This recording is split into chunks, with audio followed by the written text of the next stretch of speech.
안녕하십니까. 통박사 조병호입니다. 오늘은 로마 제국과 분봉왕 헤롯 그리고 신약 성경과의 관계를 중심으로 살펴보는 시간을 갖겠습니다. 그 전에 친구 이야기로 시작하고 싶습니다. 친구하면 다윗과 요나단이 생각납니다. 그런데 이 두 사람 사이에 국가 권력이 끼어들어 있다는 것이죠. 왕인 사울은 자신의 아들 요나단에게 권력을 넘기고 싶고, 그리고 이미 여러 정황상 다윗은 권력 근처에 와 있다는 것이죠. 따라서 다윗과 요나단은 국가 권력을 사이에 두고 민감한 사이일 수밖에 없습니다. 그럼에도 불구하고 요나단이 크게 정리를 합니다. 다윗, 너가 먼저 국가 권력을 소유할 것이고 그 다음에 나다. 이렇게 정리를 함으로 말미암아 이 두 사람의 친구 관계는 실로 놀라운 오래된 친구로 성경에 기록되었다는 것이죠. 또 친구 이야기가 신약 성경에 나옵니다.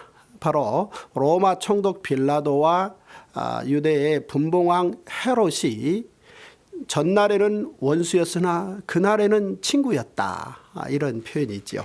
다시 말해서 그날 예수님을 비롯해서 예수님을 따르는 수많은 사람들이 예루살렘에 힘있게 밀고 들어왔을 때 자신들의 권력 기반에 금이 갈까봐 두 사람이 그 예수님의 세력을 방어하기 위한 차원에서 두 사람의 힘을 합해서 그날의 친구였다라는 이야기이지요.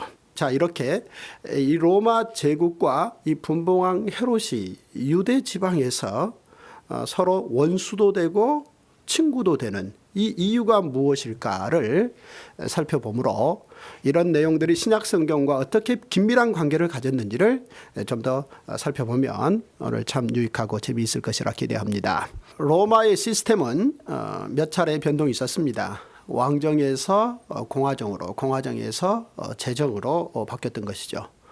그런데 이제 오늘 이야기는 제정으로 완전히 바뀌기 전 이 공화정이 유지되고 있으면서 제정으로 건너가는 시기의 이야기를 중심으로 살펴볼 것입니다. 당시 로마에서는 300여 명의 원로원들이 있었고, 이 원로원들 가운데 2명을 선출해서 그 해에 로마 제국을 대표하는 집정관으로 봉직해 합니다. 그리고 1년이라는 집정관 기간이 끝나면 그들은 자연스럽게 로마가 소유하고 있는 주변의 많은 지배 지역에 총독으로 부임하는 것입니다. 이것이 그 당시 관례인데, 어찌하여 유대는 이미 로마의 지배를 받고 있음에도 불구하고 총독, 로마 총독이 있지 않고 헤롯이 분봉왕으로 있을까? 이 부분에 대해서 우리는 한번 살펴둬야 할 것입니다. 바로 이 헤롯이 어떻게 해서 유대 예루살렘, 더 나아가서 갈릴리 지역까지 포함한 팔레스틴 전체 지역의 통치자로 등극했는가? 이 이야기는 좀 더 거슬러 올라가서 헬라 시대 이야기를 함으로 말미암아 이 이야기의 이해를 우리가 좀 더 가져올 수 있습니다. 그래서 이제 잠시 헬라 시대로 올라가 봅니다. 헬라 시대라 하면 이 페르시아가 종료되고 로마가 등극하기 그 사이의 시간들, 이 역사적 기간을 헬라 시대라고 말합니다. 그런데 BC 200년을 기점으로 해서 헬라 왕조에서 유다 예루살렘에 대한 통치권이 남쪽의 프톨레미 마이오스 왕조에서 북쪽의 셀레우쿠스 왕조로 넘어가는 사건이 발생합니다. 그리고 또한 바로 BC 200년을 기점으로 해서 대략 유다 지파의 사두개인이라는 새로운 종파가 생기는 그 시점으로 추정들을 합니다. 따라서 바로 이 200년을 기점으로 해서 유다 예루살렘 지역에 상당한 헬라화 정책의 폭풍이 일어난다라고 생각해 주시면 되겠습니다. 남쪽의 이집트의 프톨레마이오스 왕조가 예루살렘 유다를 지배할 때는 소극적 헬라화 정책을 원했는데, 북쪽으로 지배권이 넘어가면서 이제 셀레우쿠스 왕조는 아주 강하게 예루살렘과 유다 인근의 그 유대인들에게 헬라화 정책을 추진했다는 것입니다. 대략 시기적으로 보면은 BC 200년에서 약 한 33년 정도, 그러니까 BC 167년까지 기간을 말하는데요. 특히나 이때 안티오쿠스 4세라는 셀루코스의 왕은 여러 주변 정황 속에서 이 자신이 좀 더 알렉산더 후계자인 것을 부각시키고 그 지배권을 더 강하게 세우기 위해서 자신이 통치하는 모든 지역의 민족들에게 헬라화 정신으로 좀 더 복종하고 따라줄 것을 강력하게 요청하는 왕이었던 것입니다. 바로 이 안티오쿠스 4세가 유다 예루살렘을 통치할 때 이 강력한 헬라화 정책은 바로 예루살렘과 유다에 살고 있는 유대인들에게 적극적 반발을 불러일으키게 되는 것입니다. 바로 이들의 이 강력한 헬라화 정책의 한 예만 든다면 오랫동안, 그러니까 아브라함부터 그 긴 시간 동안 그 유대 민족이 지켜왔던 사내 아이가 태어나면 난 지 8일 만에 할례를 시키는 이 중요한 이 습관도 금지하는 것이죠. 그래 만약에 어느 가정에서 태어난 아이를 할례를 할 것 같으면 난 지 8일 된 아이를 죽여서 어머니 목에 걸어서 길거리에 세워놓는, 그리고 그 아버지는 죽이는, 이런 강력한 헬라화 정책으로 유대인들의 그 오래된 그들의 삶의 방식을 뿌리를 뽑기를 원했던 것입니다. 바로 이런 강력한 헬라화 정책에 대해서 보이지 않는 반발들이 드디어 이제 보이게 드러나는 한 사건이 모데인이라는 한 작은 시골 동네에서 마따디아라는 노 제사장이 자신의 아들 5명을 데리고 바로 이 헬라화 정책을 저항하는 반기를 든 것입니다. 이때로부터 약 한 25년 정도 이 마따디아의 아들들은 이 헬라화 정책에 반대하는 세력들을 다 묶어서 끊임없이 게릴라전 형식을 띠면서 셀루쿠스 왕조에 대한 저항 세력을 형성을 합니다. 그런데 1월 즈음에 셀루쿠스 왕조는 내부에 왕권 쟁탈전이 심화되고, 그런 면에서 자연스럽게 이 셀루쿠스 왕조의 한 변방인 예루살렘 유다에 대해서 어느 정도 소극적 정책으로 들고 나오게 되고, 셀루쿠스 왕조가 유다 예루살렘을 내정을 간섭하지 않겠다라는 형식으로 이제 독립을 쟁취하게 되는 것이죠. 이러므로 말미암아 드디어 오랜 기간 동안 외세의 지배를 받아오던 유대인들은 일정 독립을 시도하고 해서 이제 지도부가 형성되는데 하스몬 왕조가 등장하게 되는 것입니다.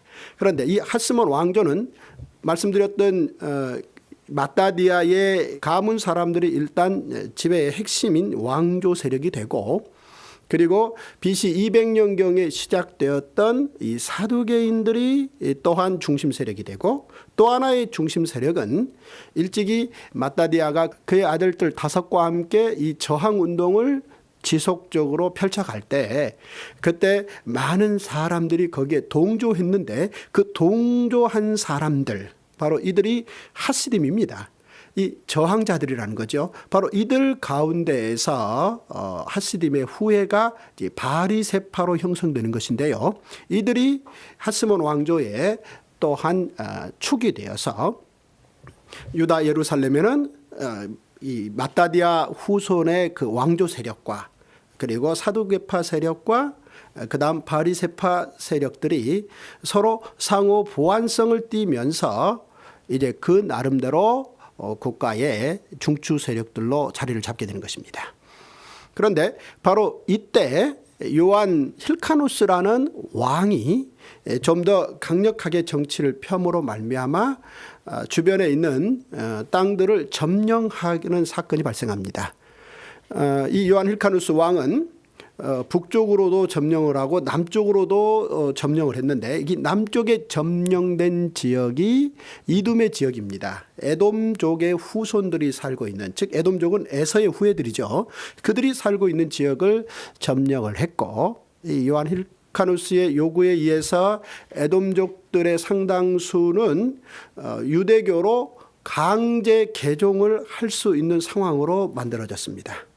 물론 그것을 받아들이지 못한 사람들은 이주됐습니다만 이두메 지역이 결국은 요한 힐카누스 왕에 의해서 유대교로 개종되는 사건이 발생합니다. 이것은 아주 의미심장한 일인데요. 왜냐하면 이때로부터 상당수의 유능한 에돔족들이 예루살렘으로 입성을 해서 아주 중요한 정치적 입지를 갖게 되는 세력화된다는 것입니다. 따라서 크게 보면은 하스몬 왕조에서 보면 이 왕조 마따디아의 이 후손들인 이 왕조 세력과 이 사두개파와 바리새파와 그리고 이제 이 에돔족, 이제 곧 우리가 살필 것입니다만은 이제 헤롯이 곧 등장하게 되는 그 바탕이 되는 것이죠.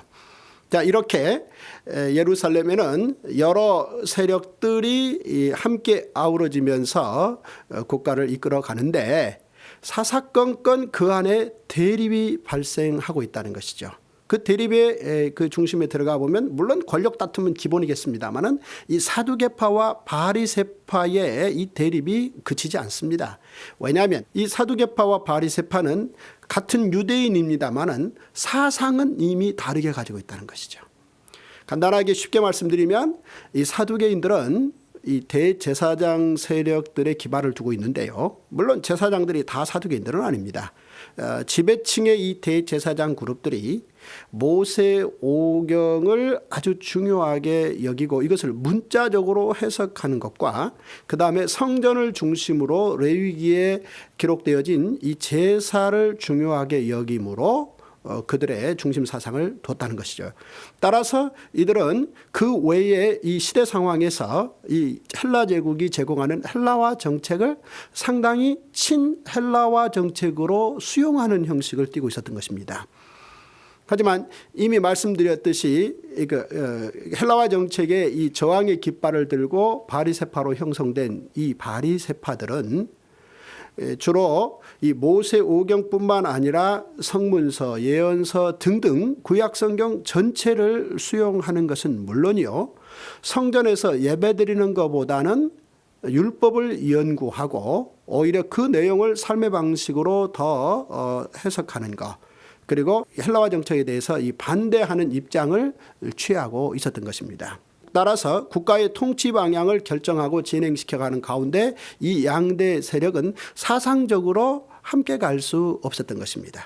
그래서 하스몬 왕조 내내 근본적으로 이들의 이 갈등 대립 구조는 이제 그치지 않고 뿐만 아니라 이제 권력을 가진 하스몬 왕조 내의 그 왕족의 혈통들도 권력을 갖기 위해서 내부에서 이 권력 다툼을 그치지 않는데 그때마다 이를테면 이 하스몬 왕조의 이 왕족들은 때로는 사두개파의 때로는 바리새파의 이 세력들을 끌어안고 자신들의 이 권력 다툼의 에너지로 사용했다는 것입니다. 그런데 바로 이 틈에 이 에돔족들은 오히려 종교에 깊이 관여하기보다는 정치적인 측면에서 나름대로 자신들의 실력을 취하는 아주 고도의 훈련을 하게 된 것이죠. 어차피 이 에돔족들은 강제로 개종당했고 유대교에 대한 어떤 깊은 헌신보다는 이 정치적 상황 속에서 이 자신들의 입지를 더 생각하는 쪽으로 그들은 그들의 자리를 찾았다는 것입니다. 이러는 가운데 BC 63년경에 이 하스몬 왕조의 권력 다툼이 아주 심화된 사건이 발생합니다. 그리고 그쯤에는 이미 로마의 폼페이우스 장군이 이 동방 지역의 총사령관으로 와서 팔레스틴 지역도 어느 정도 이미 로마가 소유할 준비를 다 끝내고 있는 상황이었고 유다 예루살렘에는 내분이 극심화되어 있는 상황이었고 이때 우리가 잘 알고 있는 헤롯 대왕의 아버지 안티파트로스라는 사람이 사실 하스몬 왕조에서 당시 지금의 총리급인 재상 역할을 하고 있었습니다. 따라서 이 권력 다툼의 내분이 심화되고 있고 외부는 폼페이우스의 로마 군대가 압박하고 있는 상황에서 오히려 안티파트로스는 하스몬 왕조의 권력을 로마로 넘기는 데 중요한 역할을 하게 되는 것이죠. 이 일을 기점으로 하스몬 왕조는 종료되고, 이때 로마의 원로원은 안티파트로스에게 팔레스틴 내 전체 지배를 할 수 있는 총독권을 넘기게 된 것입니다. 그때로부터 이 안티파트로스는 약 한 20여 년에 걸쳐서 팔레스틴 전체를 지배하게 되는데, 이때 이 안티파트로스는 큰아들에게는 이 팔레스틴에서 보면은 아래쪽은 유다고 중간이 사마리아고 그 위쪽이 갈릴리인데, 이 유다와 사마리아를 지배할 수 있는 권한을 주고, 그리고 갈릴리 지역의 둘째 아들 헤롯에게 통치할 수 있는 기회를 줍니다. 그러다가 BC 43년경에 안티파트로스가 암살당하고 팔레스틴 지역에 또 한 번의 이 하스몬 왕조의 복위 사건과 맞물리면서 상당한 혼란이 야기되고, 안티파트로스의 큰아들이 자살하게 되고, 둘째 아들인 헤롯은 이 급한 상황에서 자기 몸을 살리기 위해서 일단 애굽으로 피신하게 되고 애굽에서 로마로 건너가게 됩니다. 이런 상황에서 이미 로마의 군대는 어느 정도 오히려 유다 예루살렘의 혼란을 장악하게 되고, 이때 로마의 원로원은 헤롯을 유대 지방을 중심으로 한 팔레스틴 전체의 분봉 왕으로 임명하는 사건이 발생하는 것입니다. 따라서 BC 40년에 헤롯은 유대 지역에 로마의 명령을 받은 통치자 분봉 왕으로 공식 등장하므로, 이때로부터 AD 100년까지 약 140여 년에 걸쳐서 헤롯 왕조가 공식적으로 로마의 통치 대행자의 역할을 띠고 시작되었다라고 생각해 두시면 되겠습니다. 물론 헤롯이 유대의 분봉 왕으로 들어오면서 쉽지 않았습니다. 그래서 4만 명의 로마 군인들을 이끌고 들어와서 전체를 무력으로 장악하고 왕으로 등극하게 되었던 것이죠.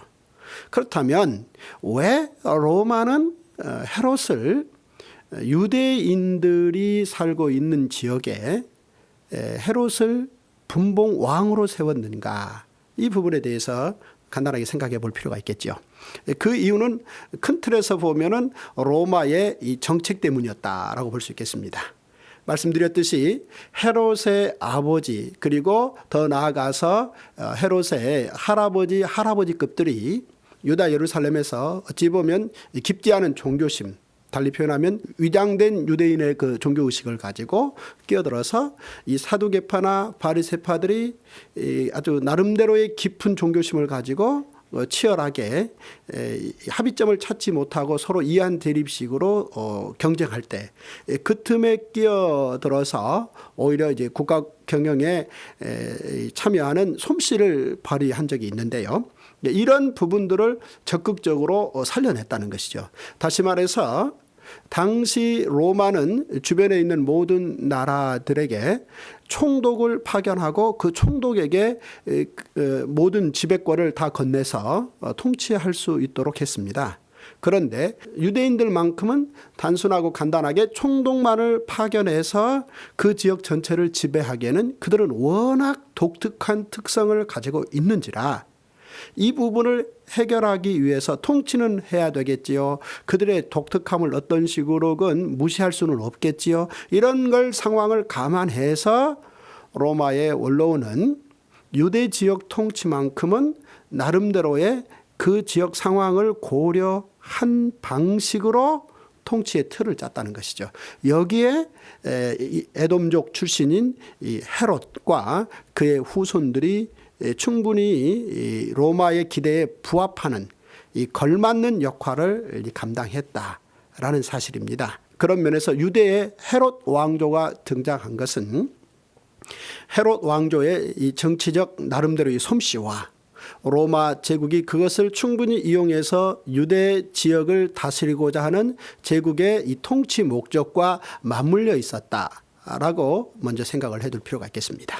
헤롯은 로마의 기대에 걸맞게 유대 지방을 통치하는 솜씨를 발휘합니다. 그런 가운데 헤롯은 두 가지 아주 중요한 건축 사업을 시행했는데요. 그 하나가 해안가의 가이사랴, 즉 카이사르 황제에게 바치는 도시라는 뜻의 큰 해안 도시를 하나를 건축을 합니다. 그래서 팔레스틴과 로마가 바로 연결될 수 있도록, 그리고 그 도시 전체 이름을 황제에게 바치는 도시라는 이름을 지음으로 말미암아 그 지역 전체의 정치적 어젠다를 바로 그런 어떤 건축 사업에 초점을 맞추는 것이죠. 또 하나, 그는 비록 개종한 유대인입니다만 유대인들이 그에 대해서 그다지 그렇게 호의적이지 못한다라는 거 본인이 너무나 잘 알고 있습니다. 따라서 그가 왕권을 가지고 행했던 일 가운데 하나가 유대인들을 위해서 성전을 재건축하는 일입니다. 일찍이 성전은 다윗이 설계도를 만들고 솔로몬이 7년 동안 성심성의껏 시공함으로 굉장히 그 민족의 가장 월등한 자랑이었는데, 아시다시피 바벨론 제국 때 불이 타고 무너졌지 않습니까? 이후 페르시아 제국 때 바벨론 포로에서 돌아온 사람들이 성전을 건축하긴 했습니다만 솔로몬 때 지은 성전에 비해서 그 규모나 내용이 화려하지 못했다는 것이죠. 이 성전, 이렇게 해서 재건되어진 성전에 대해서 항상 유대인들은 아쉬움이 있었다는 것입니다. 즉 솔로몬 성전을 기준으로 볼 때 항상 아쉬웠다는 것입니다. 이런 부분을 헤롯이 알고 있는지라 솔로몬 때 지었던 성전보다 더 오히려 화려하게 크기나 또 여러 가지 치장 방식이나 이런 것들을 동원해서 성전을 지었다는 것이죠. 따라서 유대인들은 바로 헤롯이 지어가는 이 성전을 보면서 그 부분에 대해서 일종의 그 만족을 가질 수 있도록 이끌어냈다는 것입니다. 한마디로 헤롯이 이 성전을 건축한 것은 그 성전을 중심으로 한 하나님의 율법에 더 헌신코자 하는 소망에서 비롯되었다기보다는 에돔족으로서 유대인들을 효과적으로 통치하는데 이만한 정치 의제는 있을 수 없다라는 충분한 계산에 의해서 그 크고 화려한 성전 건축 사업을 치열하게 진행시켰다 라고 볼 수 있겠습니다. 이 성전은 오래오래 건축이 진행되어집니다. 솔로몬이 7년 동안 성전 건축에 집중했는데 헤롯이 성전 재건을 시도하고 시작된 이 건축은 약 한 46년에 걸쳐서 진행됐다라는 사실이죠. 그만큼 규모도 컸고 또 성전 건축을 빨리 끝낼 이유도 없었다라는 거, 이런저런 계산이 그에게 이미 충분히 있었다라는 것 정도 기억해 둘 필요가 있겠습니다. 뿐만 아니라 이 헤롯 대왕은 바로 동방 박사들을 만나 대화한 사람입니다. 동방에서 박사들이 와서 유대인의 왕이 어디서 태어나느냐라는 질문을 헤롯 왕이 들은 거죠. 자신은 에돔족으로서 지금 비록 분봉왕이지만 유대인의 왕 노릇을 하고 있는데 유대인의 왕이 어디서 태어나느냐, 이 질문은 아마 사뭇 그를 당황케 했을 것입니다. 그럼에도 불구하고 그는 얼굴색 하나 변하지 않고 법학자들과 서기관들에 따를 것 같으면 베들레헴에서 태어난다는데 찾게 되면 나에게 알려달라, 나도 가서 경배하겠다라고 속과는 전혀 다른 의도의 답을 할 수 있을 정도의 이 왕이 바로 헤롯이었다는 것입니다. 그런데 이제 이 헤롯이 결국은 BC 4년경에 죽습니다. 죽는데 죽으면서 그가 아들들에게 유언을 남기는데 이 자신이 다스려 오던 지역을 자신의 아들들에게 분배해서 통치할 수 있도록 해주는 것이죠. 이 유대 지방과 사마리아 지방은 자신의 큰아들 헤롯 아켈라오에게 넘기는 것이며, 그리고 또한 아들에게, 즉 헤롯 안디바에게는 갈릴리 지역을 다스릴 수 있도록 유언합니다.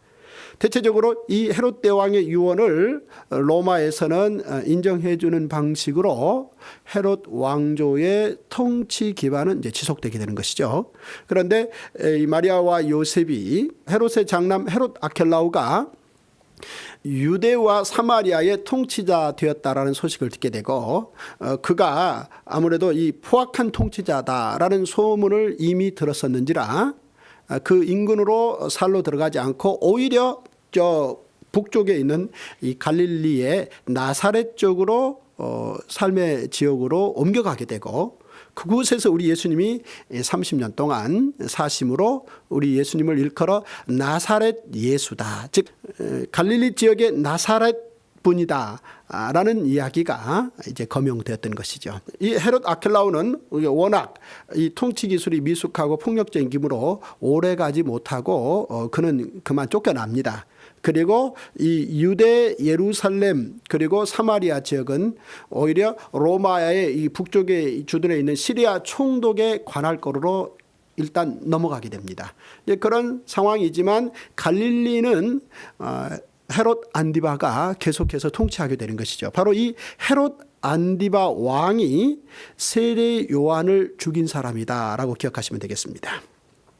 세례 요한이 그의 잘못을 지적하자 고민했습니다마는 결국은 이제 자신의 체면을 위해서 가차없이 세례 요한의 목을 잘라 소반에 이 담아서 잔치 자리에 내오게 하는 그런 끔찍한 일을 했던 사람인데요.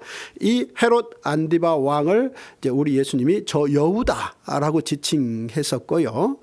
그리고 바로 이 헤롯 안디바 왕이 우리 예수님이 십자가 지실 때 로마에서 빌라도 총독을 만난 것이며 그 두 사람이 전날의 원수였으나 그날의 친구였다라고 말한 그 장본인이 헤롯 안디바이고, 이렇게 우리 예수님의 이 마지막 사형 무렵에 등장한 헤롯이 헤롯 안디바였다라고 기억하시면 되겠습니다. 이후 헤롯 가문의 왕조는 거기서 끝나지 않고 다시 이어지는데요. 헤롯 아그리빠라는 왕이 등장합니다. 이 헤롯 아그리빠는 대헤롯 왕의 이 손자인데요.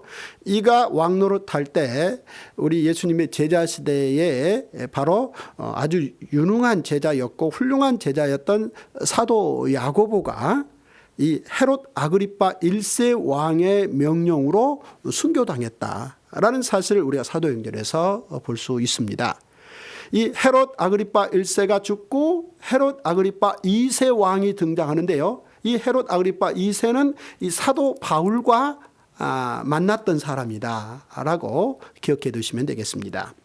사도 바울이 1, 2, 3차 전도 여행을 마감하고 예루살렘에 갔을 때 그때 사두개인과 바리새인들의 합작에 의해서 잡히게 되고, 그런데 이 사두개인과 바리새인들이 이게 원래는 사이가 안 좋은데 사도 바울을 제거해야 된다는 입장에서 한편이 된단 말이죠. 하지만 사도 바울이 사두개인과 바리새인들은 한편 먹을 수 없다라는 사실을 너무나 잘 알기 때문에 그들의 그 공회 내에서의 그 협력 관계를 사도 바울 자신이 바리새인이다라고 밝힘으로 말미암아 두 세력을 갈라놓고, 그래서 그 공회를 무산시키고 일단 그 위기를 벗어나지 않습니까?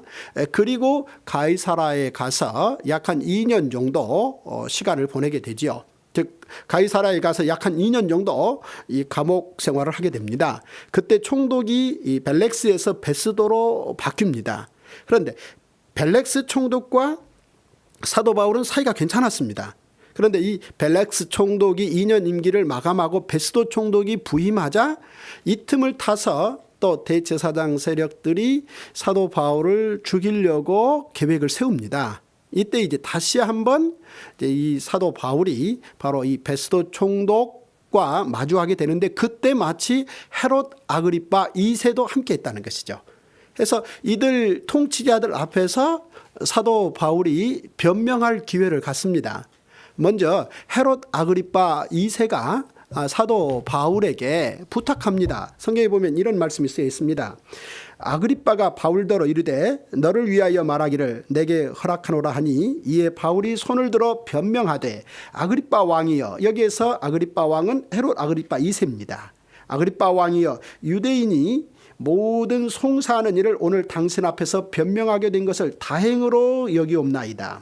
특히 당신이 유대인의 모든 풍속과 및 문제를 아심이니이다. 이렇게 말합니다. 즉 바울이 헤롯 아그리빠 2세 왕에게 당신은 유대인의 모든 풍속과 문화를 잘 알고 있지 않습니까? 이런 표현을 썼다는 거죠. 따라서 나는 좀 더 자유롭게 당신에게 이 사실관계를 말씀드릴 수 있다. 이런 표현을 썼다는 것이죠.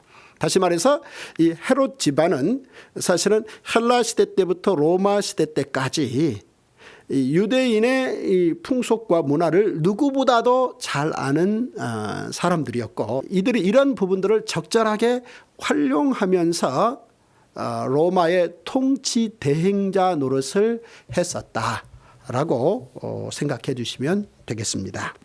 자, 이렇게 앞서 말씀드린 대로 이 헤롯 가문은 헬라 시대가 마감하고 로마 시대가 유대 지방에서 열릴 때, 그때 그 기회에 포착을 놓치지 않고, 이를테면 자신들이 이미 알고 있는 유대인들의 이 종교적 특성, 그리고 로마가 그 유대 지방을 반드시 효과적으로 다스리고자 하는 속내, 이런 틈새에서 기회주의적 속성을 잘 활용해서, 바로 이제 이런 부분을 우리 예수님이 일종의 여우라고 평가하신 내용이라고 볼 수 있겠는데요.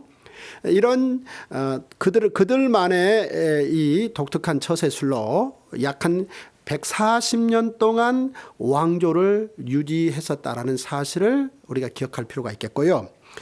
바로 이 이유 때문에 다른 모든 지역의 로마 제국은 총독을 파견하는데, 오히려 유대 지방만큼은 예루살렘 예를 든다면 총독을 파견하고 분봉왕이 존재하고 또한 대제사장이 존재하는, 다시 말해서 로마의 이 총독이 치안을 주로 책임진다면 헤롯 왕가는 정치를 책임지고, 그리고 대제사장 세력들은 그들 나름대로의 이 종교적 특성을 계속 유지 발전시켜가는 이 삼각틀 구도 내에서 예루살렘과 유다 지방이 존속했다는 것이죠. 바로 이런 배경을 기반으로 우리 예수님이 오셔서 사역을 하셨고, 이런 이야기가 바탕이 되어서 사복음서가 쓰여지게 된 것이며, 그 다음 사도행전 이하 여러 이야기들이 바로 이런 형태 안에서 진행됐었다라는 생각을 할 수가 있겠습니다.